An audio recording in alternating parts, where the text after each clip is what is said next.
Stratégie de développement personnel pour chanteuses et pour chanteurs. Bienvenue dans cette vidéo. Je souhaite qu'on puisse faire ensemble un voyage transformationnel spécialement pour toi qui aimes chanter.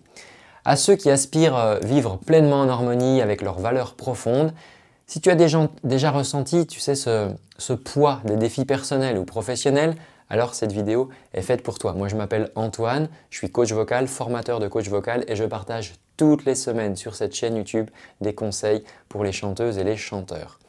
À travers notre exploration d'aujourd'hui, nous allons dévoiler des stratégies pour non seulement survivre, mais aussi prospérer face à l'adversité, en puisant dans la puissance de tes propres ressources intérieures. Pourquoi est-ce crucial de s'engager dans ce type de travail de développement personnel spécialement conçu pour les artistes comme toi?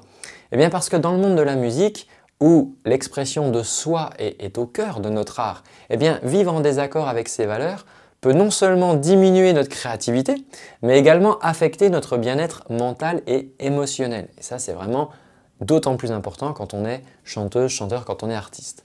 Et donc ce voyage que nous entreprenons ensemble aujourd'hui vise à t'aider à te réaligner avec ce qui compte vraiment pour toi, pour te permettre ainsi de briller de tout ton potentiel. Sans une fondation solide basée sur tes valeurs, sur tes croyances, c'est assez facile finalement de se perdre dans les défis, dans les distractions du quotidien. Et cela peut mener à une sensation persistante de malaise, d'insatisfaction et même au sentiment de ne jamais vraiment atteindre son plein potentiel. Tu sais, on a ce sentiment de « j'ai l'impression que je pourrais et en même temps j'observe que je n'y arrive pas ». Et bien justement dans cette vidéo, nous allons aborder des sujets puissants, parfois confrontants, mais essentiels. Nous parlerons du lien de cause à effet dans nos vies et comment nos interprétations des événements passés peuvent façonner souvent de manière limitative notre présent et notre futur. Nous explorerons aussi comment dépasser ces perceptions en reconnaissant la souffrance tout en choisissant pour autant de ne pas la laisser définir notre existence. Juste avant de démarrer cette session ensemble, je voudrais juste te rappeler que tu as l'opportunité en ce moment de pouvoir rejoindre gratuitement un programme de développement personnel justement pour chanteuses et pour chanteurs qui s'appelle Enchante ta vie. Il te suffit de cliquer sur le lien qui s'affiche soit à la fin de cette vidéo, soit autour de moi, ou soit en dessous dans la description. Et en laissant ton adresse mail, tu pourras en accès immédiat rejoindre ce programme. C'est mon plaisir de te l'offrir en ce moment. Retournons dans le vif du sujet. Je t'invite maintenant à suivre cette vidéo avec un esprit ouvert, prêt à explorer les profondeurs de ton être, à reconnaître et à dépasser les obstacles qui vont se dresser et qui se dressent entre toi et ta véritable essence. Ensemble, nous allons découvrir comment transformer les défis en opportunités, comment les échecs d'hier peuvent devenir les fondations de tes prochains succès. Et ce n'est pas seulement une quête vers une meilleure version de toi-même, c'est vraiment une invitation que je te propose là à redéfinir ce que signifie pour toi vivre une vie alignée avec tes valeurs les plus profondes. Pour les chanteurs et les artistes qui nous regardent, ce travail n'est pas un luxe, mais c'est une nécessité pour nourrir ton art et ton âme. Alors si tu es prêt à commencer, on est parti. Je te souhaite la bienvenue dans cette nouvelle journée. J'espère que tu as pu faire l'exercice d'hier et je voulais t'apporter une petite précision par rapport à cela. Si tu as ressenti de l'émotion au moment de faire cet exercice, eh bien écoute, je vais te dire que c'est très bien, d'accord ? Le corps mémorise les choses par les émotions notamment. Et si tu as ressenti une vive émotion, eh bien c'est que tu as vraiment pu te mettre dans l'exercice. Après, ne te juge pas si tu n'as pas ressenti d'émotion particulière. Peut-être qu'en refaisant l'exercice, tu pourras accéder à un niveau émotionnel plus profond. Pour répondre à ta question de combien de fois devrais-je faire cet exercice, eh bien sache qu'il s'agit d'un état ressource. Et l'état ressource, eh bien, c'est un refuge en fait, c'est un état dans lequel on va pouvoir retourner à volonté. Quand tu commences à douter, quand tu sens que tu commences à perdre la foi dans tes projets, eh bien, je t'invite à aller retourner dans cet état ressource à travers l'exercice d'hier. Aujourd'hui, je vais te parler du lien de cause à effet. Alors, il faut que tu comprennes une chose, c'est que le rôle du coach, c'est aussi parfois d'être confrontant. Alors ça veut dire quoi? C'est pas de l'agressivité, d'accord? C'est pas d'être méchant, mais c'est juste d'aider la personne à voir les choses telles qu'elles sont et pas telles qu'elle les ressent. Donc c'est un petit peu l'inverse, si tu veux, de la bonne copine qui va dire « Oh oui, mon pauvre loulou, oh ma pauvre chérie, c'est vraiment horrible ce qui t'arrive. » Bon, ça c'est réconfortant sur le coup, sauf que ça ne nous aide pas forcément à avancer si toute notre vie, on a le bon copain, la bonne copine, qui est dans son rôle de nous conforter dans notre challenge. Donc le rôle du coach, c'est aussi d'être confrontant. Et je vais te parler du coup aujourd'hui d'un sujet qui va peut-être te bouleverser un petit peu, voilà, mais c'est mon rôle. Alors nous avons vu hier que, en fait, tu as déjà connu le succès, d'accord ? Tu as déjà connu des réussites et tu avais trouvé à l'époque le chemin, d'accord, de l'accomplissement. Par le passé, tu as déjà réussi à mettre en œuvre tes ressources pour accéder à ce succès. Et ce faisant, les challenges d'hier sont devenus finalement ta nouvelle norme. Souviens-toi de l'exemple de la conduite. Oui, quand on prend ses premières leçons, on a l'impression que on n'y arrivera jamais. Et puis, une fois qu'on sait conduire, ça fait partie de notre norme et on ne se pose plus la question. Et en fait, c'est comme ça pour tout ce que tu as réussi par le passé. Tes challenges d'hier sont devenus ta nouvelle norme.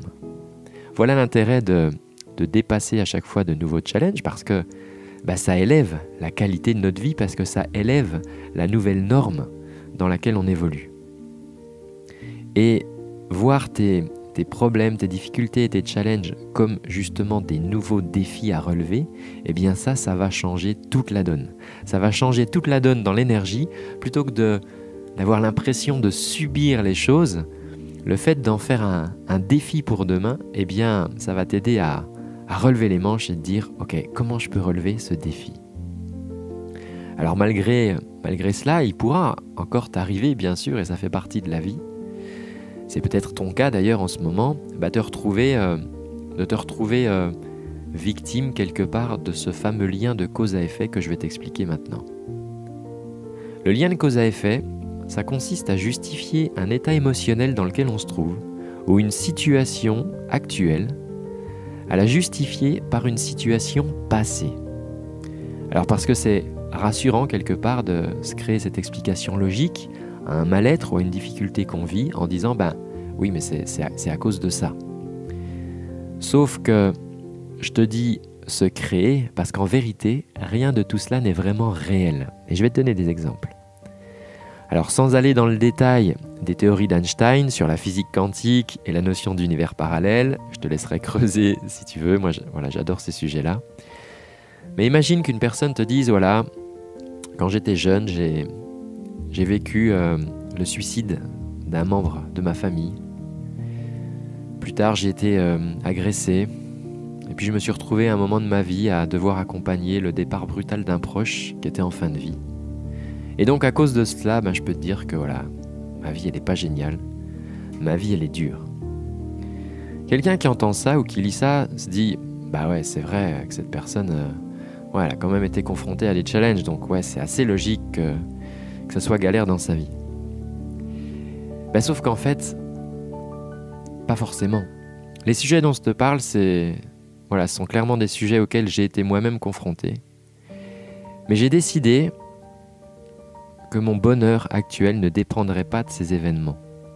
Alors j'ai été accompagné là-dessus, je me suis fait coacher, j'ai avancé là-dessus, mais clairement j'ai pris une décision de ne pas conditionner le reste de ma vie par les événements du passé. Et je voudrais être très clair sur le fait que je ne nie pas la souffrance, je ne nie pas que la souffrance ait pu être là, au moment du deuil, au moment de la perte d'un emploi, au moment d'un licenciement, d'un événement difficile, d'accord ? Je ne nie pas la souffrance. La souffrance fait partie du processus. Mais par contre, je décide que cette souffrance au moment de l'événement ne conditionne pas le reste de ma vie. Une des premières personnes qui a écrit et étudié ces sujets-là, c'est le docteur Viktor Frankl, qui a été torturé dans les camps nazis pendant la Seconde Guerre mondiale.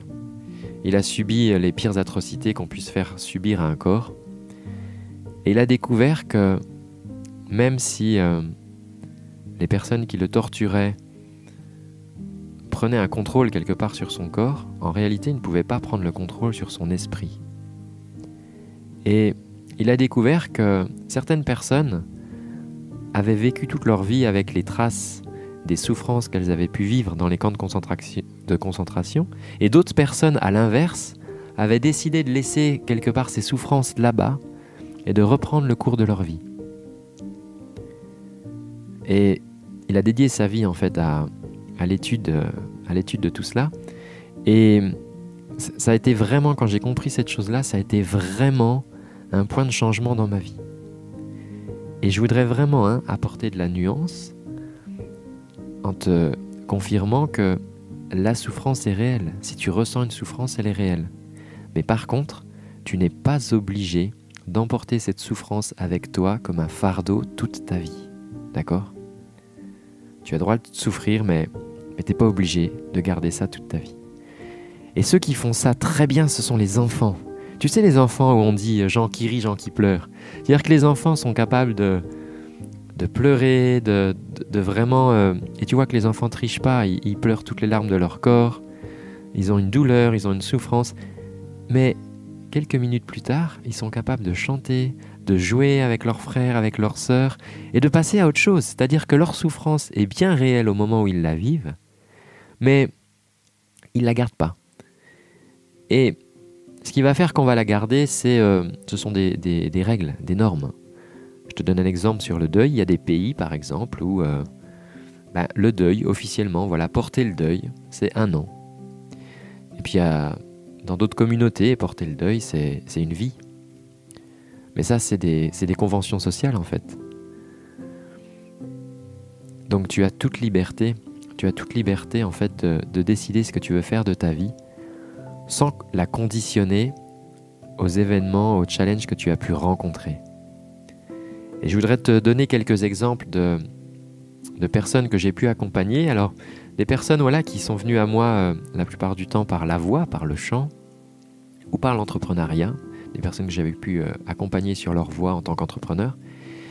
Et on s'est aperçu en fait que leur voix était qu'un symptôme finalement, et il y avait des choses plus profondes qui les faisaient souffrir dans leur vie.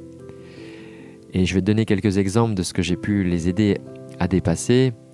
Alors ce sont des choses, des sujets plutôt catégorisés comme lourds par la société, tels que des violences sexuelles, des relations toxiques, l'abandon, l'escroquerie, le deuil, une paralysie transitoire, pervers narcissique, inceste, des entrepreneurs éreintés qui ont doublé leur chiffre d'affaires ensuite, des reconversions après burn-out.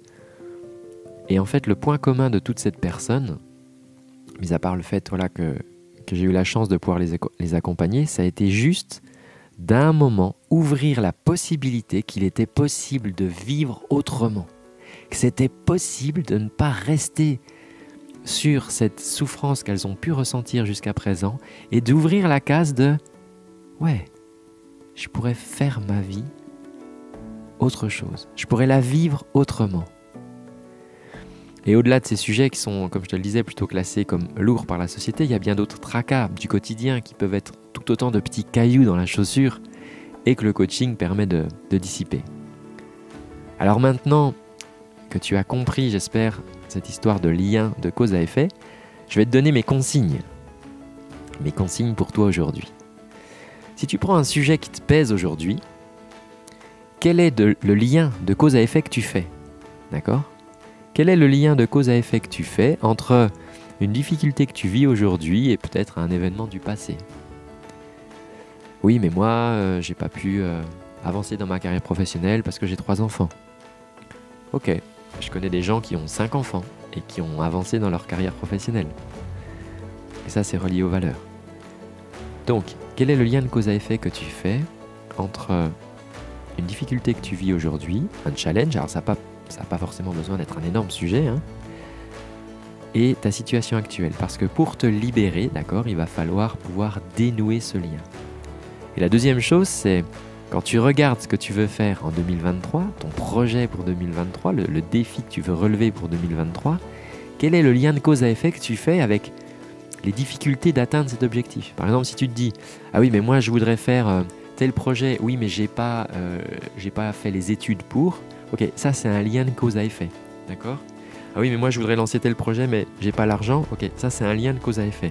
Et en fait, ce lien de cause à effet que tu acceptes comme juste, comme vrai, eh ben il te bloque, d'accord? Donc il va falloir dénouer ce lien, mais la première chose, c'est d'identifier ce lien que tu fais. Et vraiment pour terminer aujourd'hui, retiens que tout est possible dans la vie. Il suffit juste de s'autoriser à le croire.